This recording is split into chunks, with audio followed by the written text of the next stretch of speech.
I had never coded in my life before, never written a line of code. Then I went to a boot camp soon after graduating, finished the boot camp by the end of 2016, and landed my first developer role at Google in early 2017. And yes, it is insane how fast things have changed and evolved. Yeah, yeah. And so you did Google, and then I think after that you went to Facebook. Yes, I went to Facebook 2 years. Hello, everybody, and welcome to the latest episode of Easier Said Than Done and How to Do It. And today I'm super excited because I've got Clement Mihailescu. Now, I may have butchered your last name there, but maybe not. I don't know, Clement. You can tell me. But I've got Clement on the show. Now, Clement and I have an interesting story. So back when I just become a software engineer and I was, 38 years old, transitioned from law to software engineering. In my first dev job, I decided, okay, I'm going to try and go for the FANG world and head to the US and work there. And of course, the dreaded DSA stuff happened. And so I joined Clement's excellent algoexpert.io.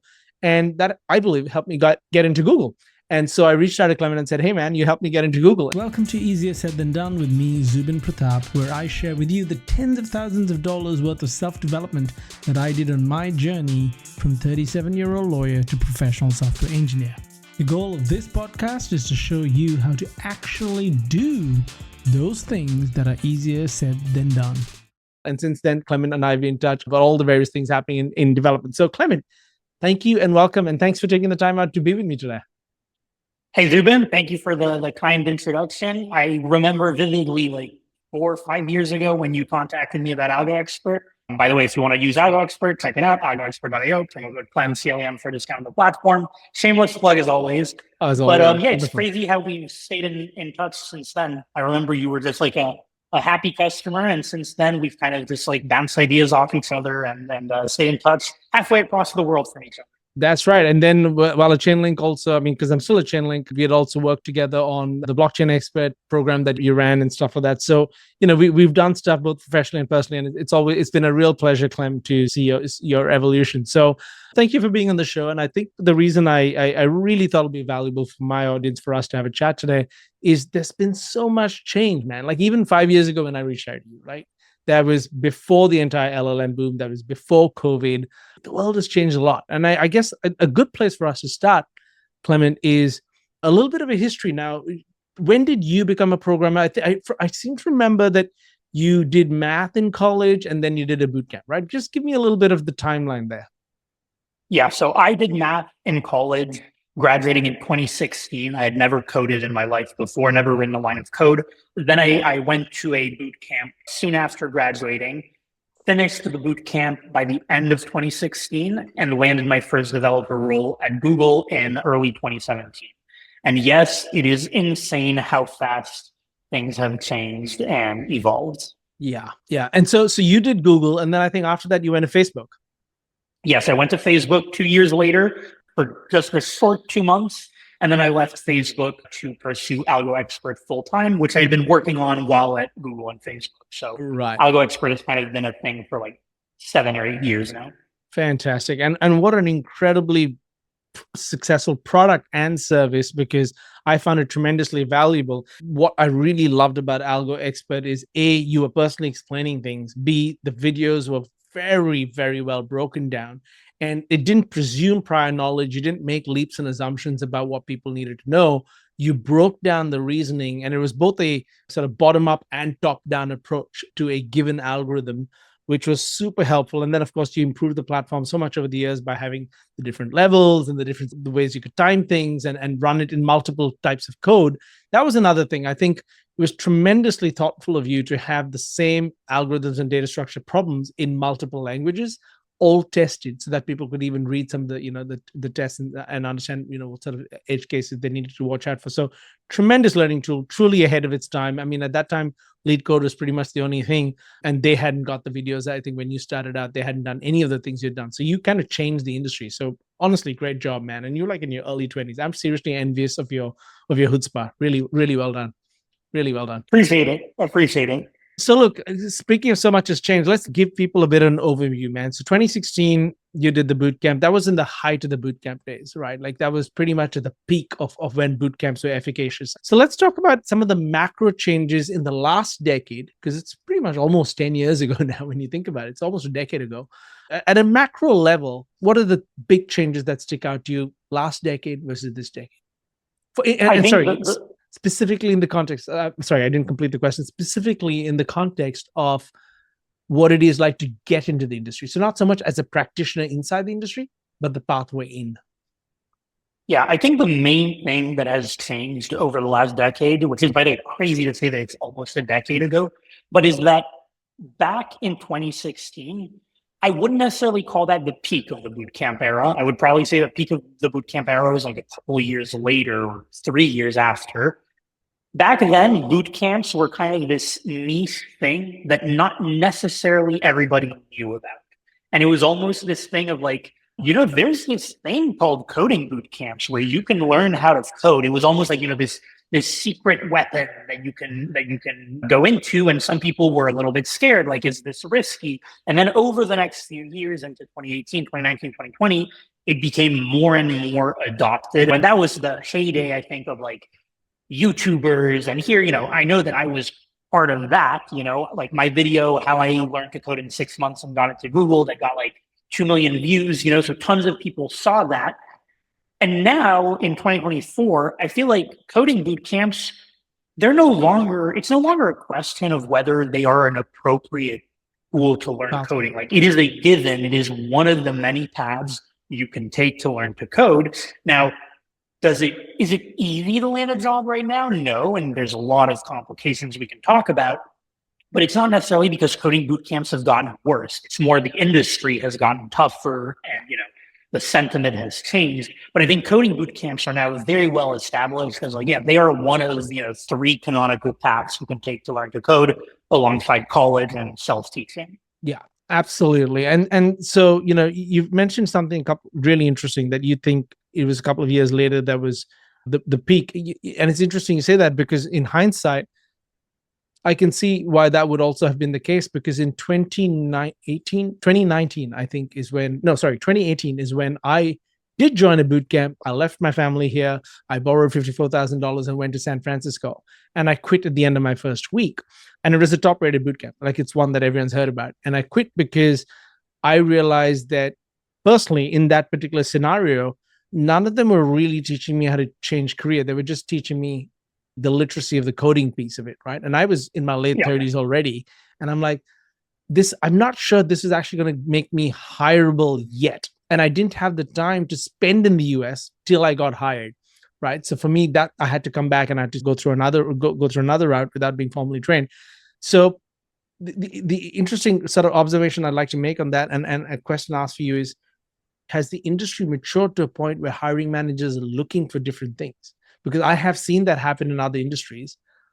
Around the 10-year mark, often industries boom, its maturity gets so high that the bar just jumps up a lot. And what people look for is much more sophisticated than 10 years ago. The expectations are high. What is your view on that? So I think it's very difficult to make broad, sweeping statements about the industry, because at the end of the day, every company is different. Every hiring manager is different. Every recruiter who looks at your resume is different. And sometimes you can be at the mercy, either in a negative way or in a positive way, of like a single recruiter. I've always given this example for my own situation, that I was struggling to land interviews back in 2016, 2017. Like, it was really difficult despite having, an Ivy League math degree and all that. Like, it was very, very difficult.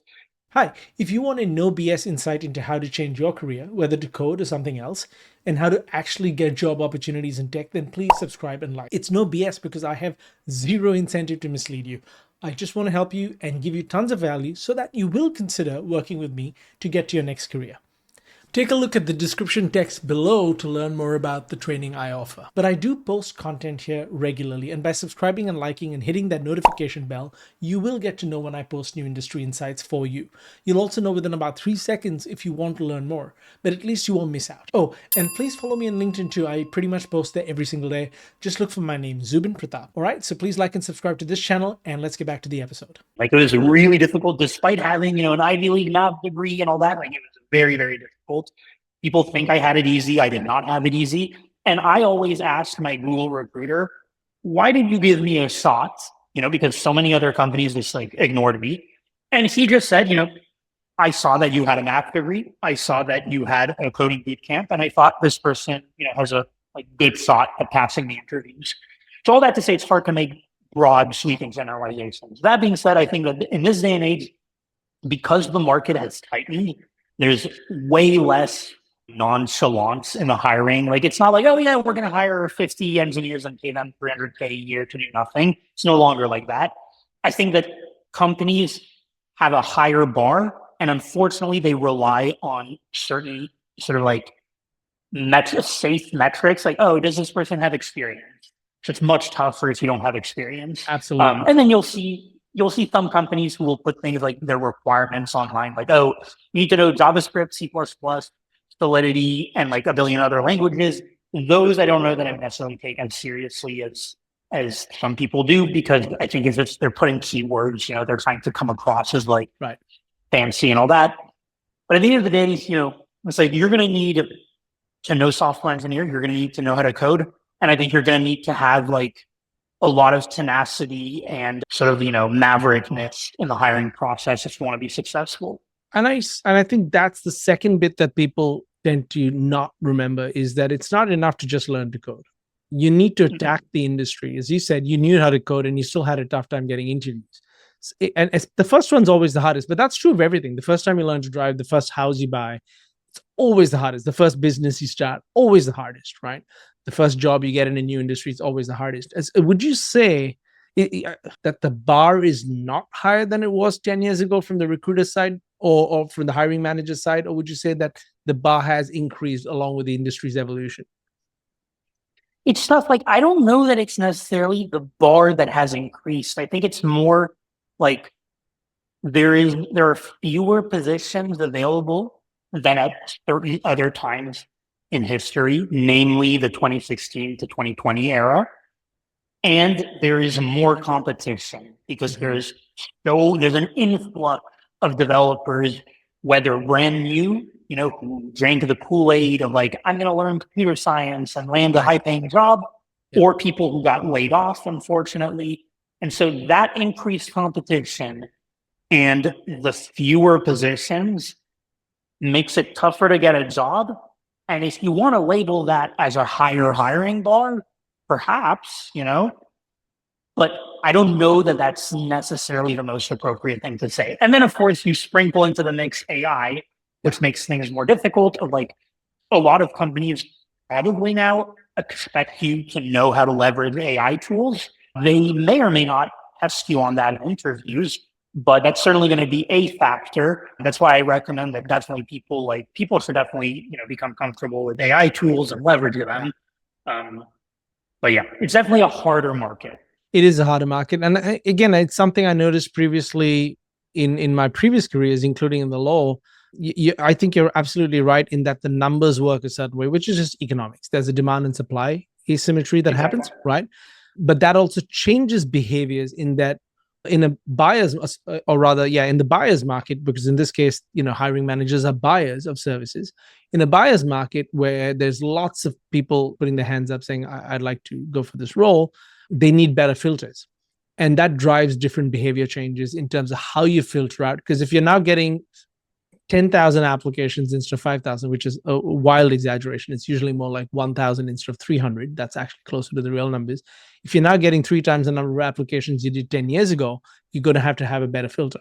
And also, from speaking with recruiters, and I'm talking about external recruiters, I understand that the number of applicants that's noise, that is applicants not even close to being qualified for the role, has almost tripled in the last 10 years because of things like LinkedIn, Easy Apply, and all of these. Now, I think all these systemic factors changes hiring side behavior, right? Because you end up having to have better filters. You end up having to have more, ways to rule people out, which means people get ghosted. Then there's this, irritation about that. And then you try to bend over, or you have more difficult problems. And I've seen this certainly being on the hiring side in tech, is that once the applicant quality increases a lot, the kind of questions you ask, especially in the behavioral side, or the kind of signals you look for, get harder and harder because it gets benchmarked to higher quality of applicant, just sheer numbers, right? And there's this queue. Certainly that was the case in the law, and I believe I'm seeing it in my limited area of tech in the world, that I occupy, a definite increase in the sort of expectation at the moment. I actually think I'm looking at TrueUp at the moment, and we've returned to pre-pandemic numbers, so about 250,000, just under that, roles available at the moment in tech. Rough, not the most precise measure, but during the pandemic, it went up dramatically, and I think people thought that was the baseline. But I don't. That's like saying the temperature you have when you're running a fever is the baseline. It's not. That was the spike, and That was the spike, exactly. and I think people are still comparing to that and saying, oh, it's a precipitous drop, but it's a precipitous drop from a spike back to pre-pandemic levels. But I think what's changed is that's the number of roles available. What's changed seems to be the number of actual hires being made. Everyone seems to be keeping their powder dry, being careful on budgets, seeing where AI goes and all the rest of that. So, it's actually a complex analysis. And the way I'm sort of trying to encourage people to think about this who are listening to us is it's not typically as simple as what you see on Reddit or in some blog. There's lots of dynamic factors at play here, and it may have nothing to do with you as a candidate and more to do with the market environment, right? Would you agree with that, Clement? Yeah, definitely. And I think to go back on the thing of the hiring bar, it's like if a company is now hiring half as many positions as before, and they're getting 3 times as many applicants, and they've noticed that of those 3 times many applicants, a bunch of them are just flatly unqualified. Yeah, they may start to incorporate more stringent filters that may or may not be good, but are good for their problem, which is their problem. They have way too much stuff, right?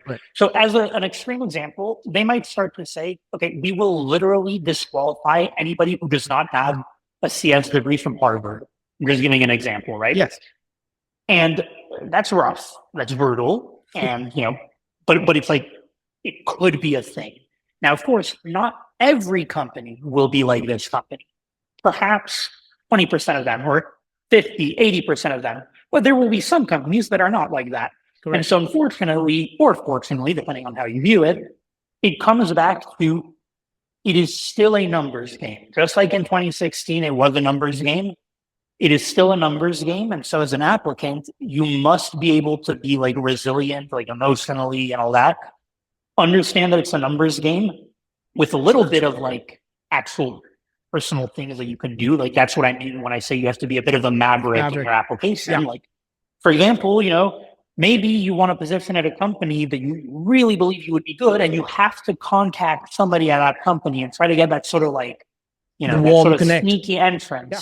Exactly. Yeah. I spend a great deal of time with my students talking about that because, when I'm personally coaching people, because I think people tend to take the easy way out and hit that LinkedIn easy apply button just like everybody else does. And I'm like, look at it from the hiring manager's point of view. You've got the sea of seemingly eligible candidates, and you're not making it any easier for them to pick you out of the crowd, right? And think about how you'd want to be the only one in a sea of gray wearing the yellow jumper. How do you do that equivalent from the hiring manager's point of view? And we're not talking about gimmicks. We're talking about communicating and signaling value. But exactly as you say, you need to be a bit of a maverick to do that. Or you need to really put yourself outside your comfort zone. But then, hey, that's kind of what growth looks like. And the kind of jump you're making, especially if you don't have a CS degree from a fancy university, you don't have the yellow jacket that some people do, that you need to stand out with. So, and that's a hard thing for people to understand, because unfortunately, I see more and more people trying to solve the I'm not getting interviews problem with grinding more DSA. And that's a bit of a mismatch, because grinding DSA is important when you have the interview. And there, yes, I will always tell you, if you have an interview, you definitely want to cherish it in this market, and you want to do your very best to be the best. So, get Algo Expert, spend a lot of time trying to prepare and everything. But until then, you could still, do daily practice. I'm not going to tell you don't do practice. If you want to be ahead of the curve, do it. But that is not going to help you land interviews whatsoever. So you got to do these other things. Exactly. I keep telling my students, I'm like, if no one's coming to the shop, don't buy more stock and inventory. market the shop, get people in the door, then buy the stock. Like you can't just keep adding more stock to the shelves and hope more people will come in. That's not how it works. So, okay. Now you made a really interesting video, Clement, about 3 months ago, dramatic one about, I think, end of boot camps or death of boot camps or something like that, to that effect. That's not actually what you're saying, of course. You had a very positive uptake at the end, or rather a very balanced perspective. It wasn't particularly positive, but it definitely wasn't negative. It was more you need to do the research kind of, analysis and understand what's going on. So let's talk about that in the context of your own experience, having done a boot camp in 2016. Why did you not choose computer science degrees or some other format? So in 2016, or rather like 4 years before, when I got into college, I really didn't know what I wanted to do in my life. I knew I wanted to create a company, be an entrepreneur, like vaguely, but that was it. And I was turned off by coding. The little bit of coding that I seen from other people seemed scary. It was daunting. And that was, the classic misinformation. If I had just given it a chance, I would have realized it's fun. But right now, if I tell you learn a brand new language with an alphabet that you do not know, you might be very turned off. But then if you start doing it, you might enjoy it. So that was kind of why I didn't do computer science in college. But when I discovered coding boot camps, it was at a point where I started seeing friends who were getting good, high paying jobs from computer science. I was a little bit envious, hey, we went to similar schools, we're similarly skilled, but why am I not be able to get this? Then I realized that coding would be super useful for creating a company. And so that's why I went to a coding boot camp. And I think what's nice about coding boot camps is that they offer you this very dense, and that's the word, boot camp, right? You have a boot camp where you're going to be kind of military style, trying to learn a skill very quickly. And that was appealing for my personality and my sort of life situation at the time, which was I needed to get a job probably pretty soon because I can't just chill forever after college. Yeah. And were you in New York then? Yes. Yeah, you definitely needed a job as soon as you could. I mean, New York's not exactly. cheap. Yeah. All right. And so now a lot of people seem to think that coding boot camps are the online courses that you could get on Udemy or Coursera and stuff. That's not the boot. You gave the analogy of the military boot camp, which is an all-in, highly intensive, multi-month process of complete immersion and commitment. Exactly. There are very different kinds and levels of coding boot camps and courses. To me, for example, not to diss on Udemy. No, Udemy of course. Probably a great platform. But let's take a platform like Udemy. If they have a 4-hour JavaScript course, that is probably the bottom of the barrel in terms of you will learn a very, very unique subset of computer science that you probably need to already have prior knowledge of to understand. Correct. Then there are sort of more legitimate, within the context of learning how to code from 0 to 100, more legitimate online courses. And here I'll actually shamelessly plug Programming Expert, our Learn to Code product. That product, so it's entirely self-paced, right? You don't have instructors who are going to be picking up the phone to answer your questions, but it was developed with a curriculum that takes you from 0 to hero, right? We teach you everything that you would learn in a coding boot camp, just on a platform that is self-paced online. And it's more 100, 200, 300 hours worth of content. Yeah. But then there's a coding boot camp where, whether it's remote or in person, for me, it was in person. These days, there's a lot of remote. It is much more like taking a trimester in college where you are taking a class with a professor, with multiple professors who will be there to answer your question, and you have classmates. So you have that whole kind of experience, sort of social aspect in a way, but that contributes to the academic aspect. Yeah. Okay. And I think that's a really important perspective for people to understand, is that you need to know your starting point, and you need to pick a resource that's appropriate for your starting point and directionally correct for your goals. And that's a really hard decision to make when you're an outsider. Very, very hard. And I made that mistake because I'm self-taught. After the boot camp, after the 1 week, I came back and I had a non-technical coach really work on my mindset and my planning ability, but I'm totally self-taught and I actually relied on some Udemy, some Coursera. And then when I was looking at the Google stuff, it was Algo Expert. But that was different. Like preparing for FANG interviews is completely a different plan from learning to program and crack into the programming industry. It was a completely different plan, right? So again, people need to understand they're two very different things.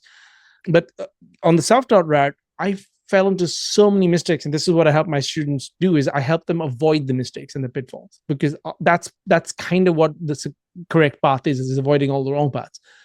I spent so much, like hundreds of hours doing stuff that was actually designed for people with prior programming experience. I just didn't know that, Yeah. So Learn Java in 24 hours or whatever those books are, like, it's really for people who already understand programming basics.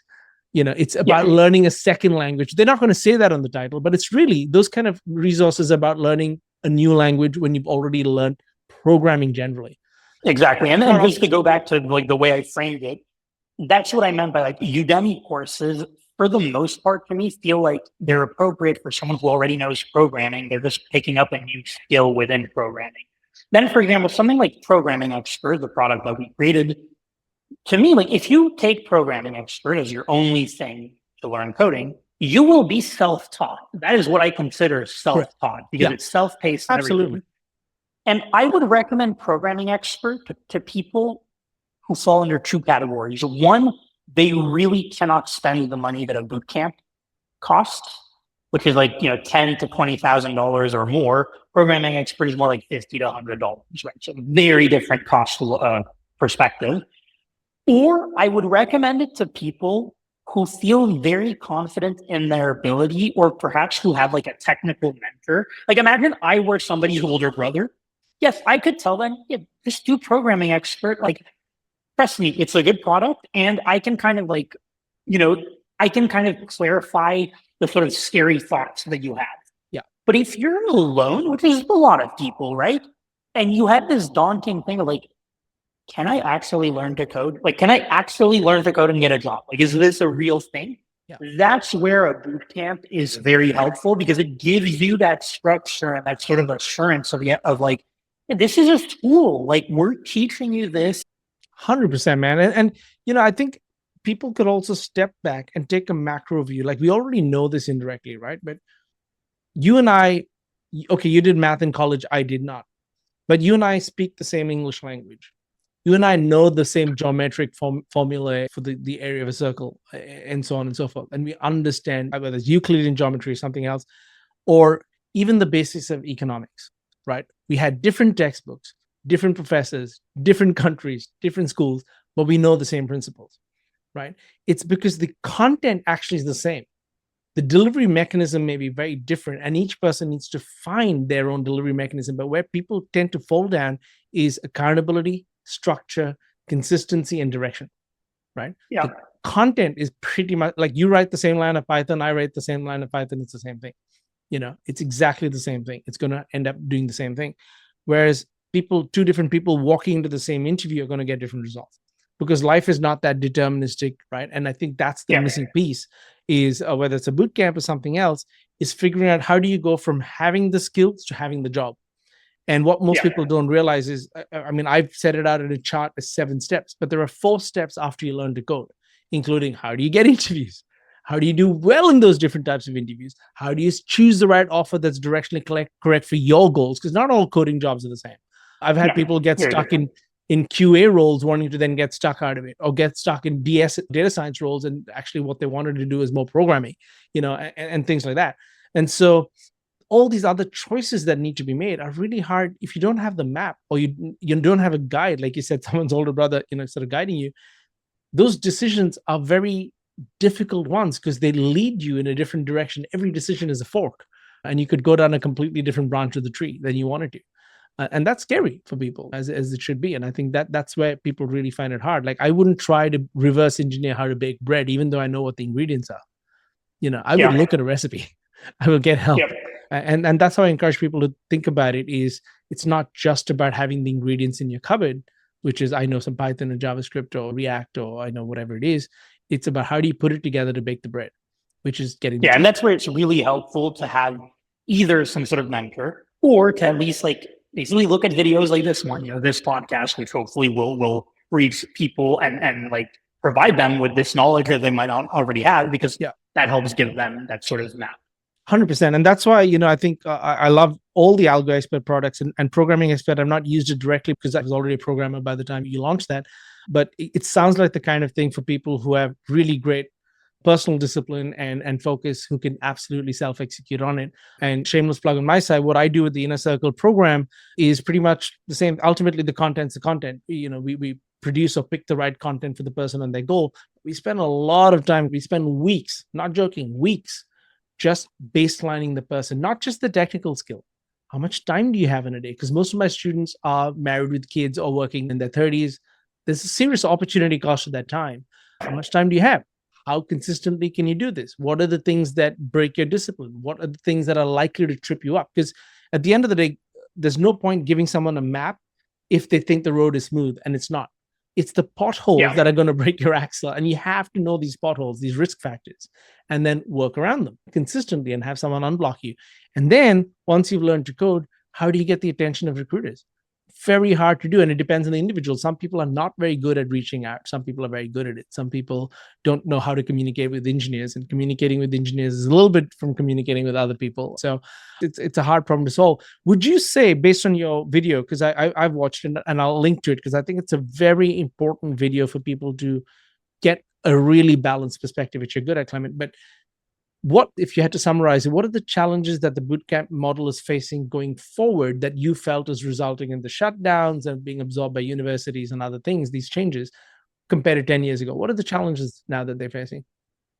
Yes. So first of all, to clarify, one of the main things that I said in that video is that all the sort of negativity around boot camps was not about the bootcamp product, Yeah, the correct. product that they sell.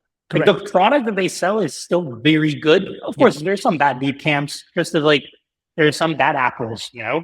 But it's more about the business model itself for coding boot camps. It's a very difficult business model to scale, to be profitable, and especially in like high interest rate periods of time or just tricky economic times, it's very hard to have enough students. Like basically, and the incentives are kind of mismatched, because at the end of the day, a coding boot camp, its main goal is to get students. Getting students a good job or the good skills is a secondary goal, but it is not the primary goal. The primary goal is to get as many students as possible. Correct. And right now we're in a market where it's like, you don't want to get as many students as possible because they physically cannot all get the 5 jobs available. Yeah. Then, there's a mismatch. And that's why coding boot camps have struggled a lot. I think a lot of them are shutting down or merging together. Like at the end of the day, I think boot camps are here to stay. It's just that we might have just a few big players that are too big to fail, kind of like banks. Correct. Rather than a bunch of players. Yeah. And I think that's an important distinction for people listening to this, is that it's the business model of the boot camp, which is kind of the reason why I didn't create my own boot camp and ended up going the personal coaching route. Is the business model of the bootcamp appears to be sort of similar. It's like a micro university model. It has to be profitable.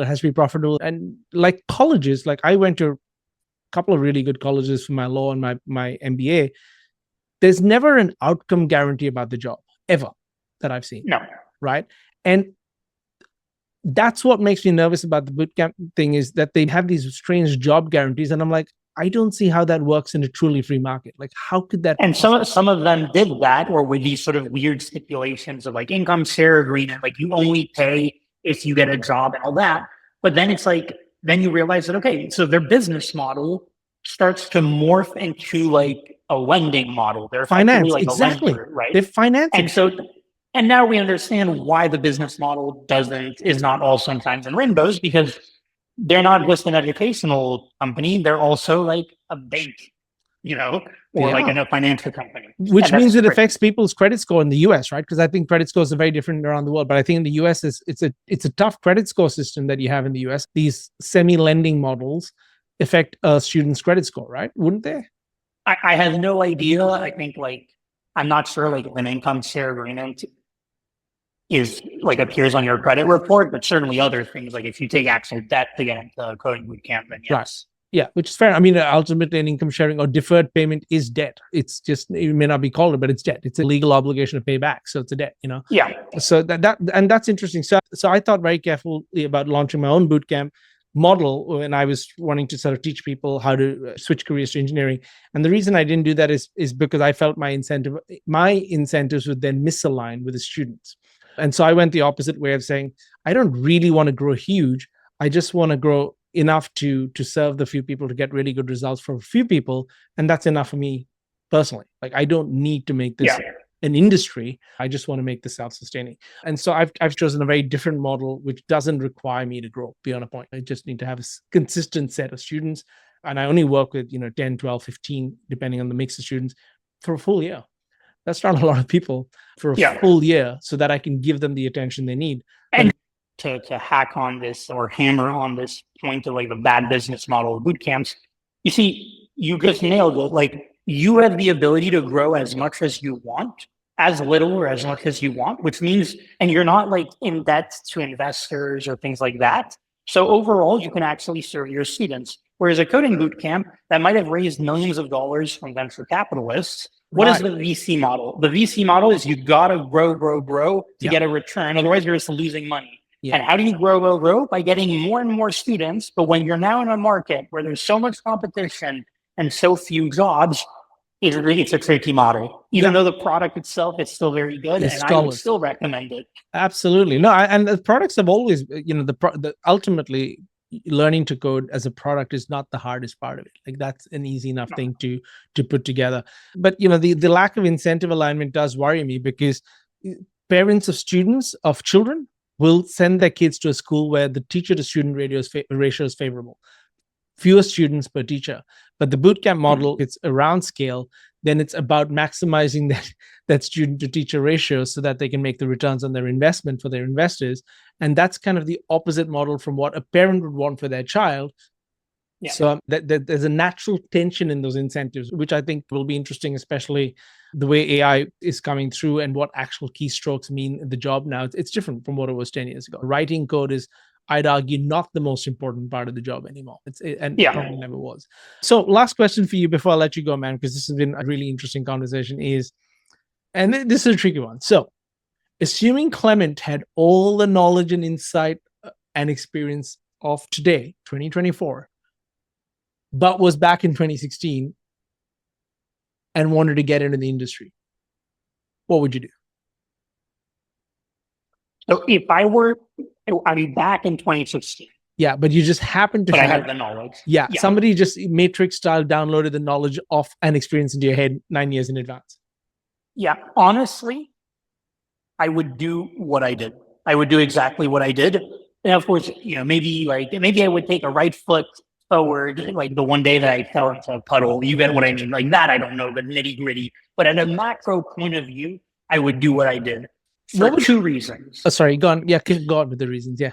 Two reasons, and then remember what you were going to ask me. So number one is like, I'm very happy with my path overall. I was fortunate that my path was actually quite good. And in fact, on paper, it's almost picture perfect, even though nobody knows the pain that I went through and the tough times and all that. But on paper, it's picture perfect, right? Coding bootcamp, job at Google a couple months later, job at Facebook, then my own company. Massive business, right? Yeah. But so given that it was overall at a macro point of view good, it's like, why change the pudding or whatever the expression is, right? Why change what I did? But the second thing is like, I do think that 2016 was a great time to go to a coding bootcamp. And so I still would go to a coding bootcamp because like it taught me the right skills. Yeah. And I know that I had the sort of right mindset to then find a job and all that. And then just to hijack your question for a second, imagine the exact same question, but I'm now in 2024, not in 2016. Yeah. That's a little bit trickier. And basically 2025 at this point.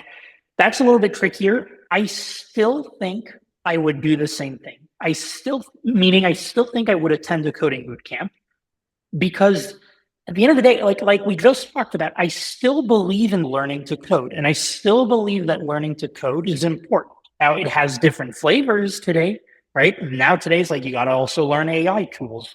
You got to adapt to the market, and it might be way harder to get a job, but like I look at all the industries out there, and it's like coding is still a very good industry, right? Like if you want to build software, if you want to build an online company or any company for that matter, you're gonna need some coding chops, you know. So it's still very useful.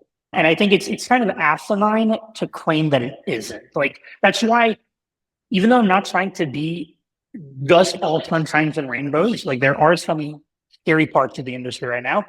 But I think it's asinine to say that, like, to be a doomer and say like, oh yeah, coding is dead. It's like, it's not dead. It's not dead. Not dead. It might be very different, and like AI is a huge part of it now, but AI has not replaced us yet. Probably won't for a very long time, if ever. But who knows? I'm not going to make sweeping predictions there, but I don't think it's going to replace software engineers anytime soon in the next 5 years, even though it's getting insane. But still, it's not going to, like, a company is not going to say, okay, no more software engineers. Like, we just have AI, you know? But yes, I think, like, if coding is appealing to you as a skill, and if you want a good quality of life in a job, you know, where like all things considered, you have it pretty well. You can sit at a computer, you know, you're not like breaking your back all day long and everything, 100%. and that's still going to be high paying. I think coding is great.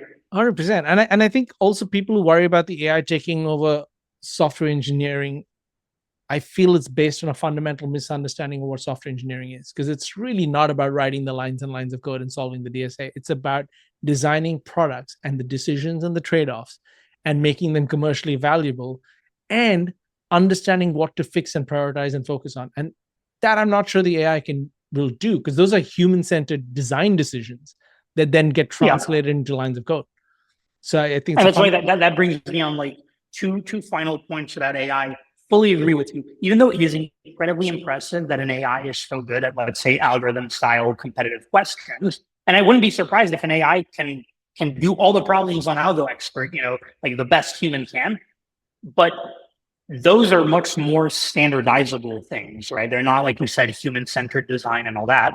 But then also, as a quick secondary point here, there are some people who will then criticize, for example, job interviews and say, like, why am I doing a data structures and algorithms problem when an AI can just do it in 1 second? Because the company is not hiring the AI, they are hiring you. So they are still going to test you on a metric that is relevant to human beings, you know?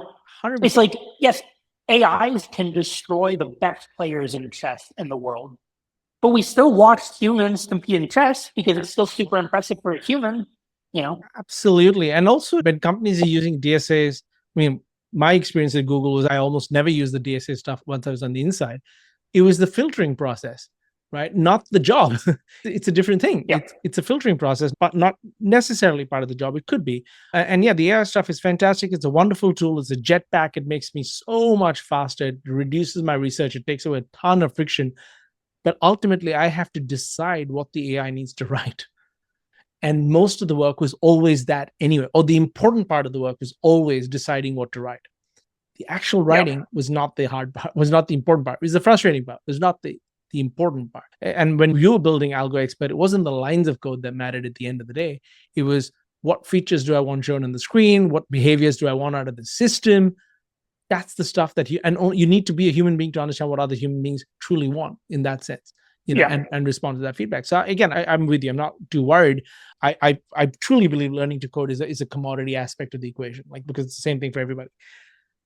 What would you do differently in terms of the bigger problem here, which you've correctly identified, is there is a structural shift in the job market presently. We don't know what, and chances are the boom will come back, because it usually does, but it may look different. Its shape may be different.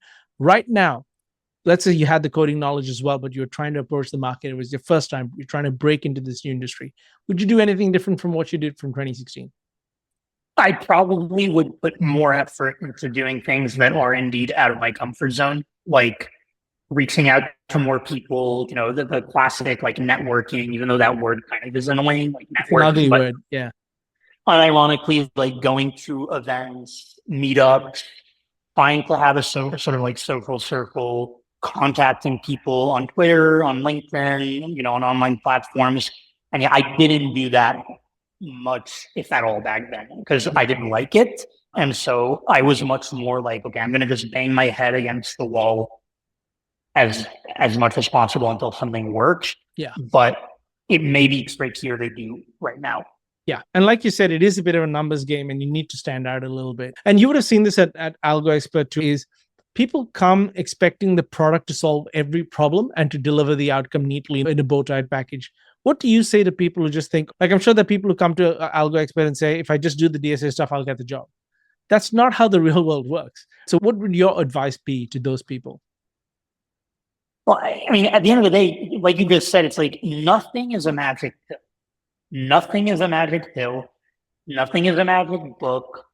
No one is going to care about something for your life as much as you will, So that's another thing of like, look, even if they're your best friends or your best mentors and everything, at the end of the day, you got to care as well. You got to want it to be able to put the amount of effort and do the amount of sacrifice and everything. So the point is that you really have to identify in yourself that like you want this and you will do whatever it takes and no one's going to save you.